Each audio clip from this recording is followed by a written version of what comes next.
ఒకసారి అనిత తన తల్లితో గొడవ పడింది. ఆ గొడవ తారాస్థాయికి చేరి తల్లిపై ద్వేషం పెంచుకొని ఇంటిని వదిలి వెళ్ళడం మంచిదని భావించింది. ఆ రాత్రి చలిగాలుల నడుమ ఆమె ఇంటి నుండి వెళ్ళిపోయింది.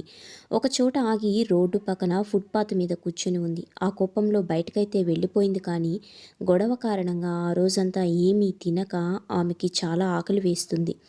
ఆ రోడ్డు పక్కనే ఒక నూడిల్స్ షాపు కనిపించింది, కానీ ఆమె వద్ద ఒక్క రూపాయి కూడా లేదు. షాప్ అతను ఆమెను గమనించాడు. అతను ఆమెను లోపలికి ఆహ్వానించి నూడిల్స్ ప్రిపేర్ చేసి తినమని ఇచ్చాడు. అనిత అతనికి "నా దగ్గర డబ్బులు లేవు" అని చెప్పింది. ఆ షాప్ అతను నవ్వుతూ "నాకు డబ్బు ఇవ్వనవసరం లేదు, ఫస్ట్ ఆ నూడిల్స్ తిను" అన్నాడు. తను ఆ షాప్ అతనికి థ్యాంక్స్ చెప్పి ఆ నూడిల్స్ తినసాగింది. నూడిల్స్ తింటూ తన కథను చెప్పింది.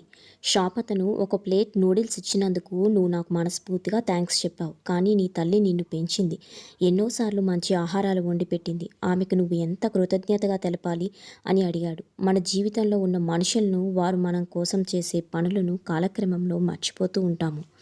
ఎంత చేసినా ఏమీ చెయ్యలేదు అని అనుకుంటాం. ఇంకా ఇంకా వారి నుండి ఆశిస్తూ ఉంటాం. అతని మాటలు విన్న అనిత తన తప్పు గ్రహించింది.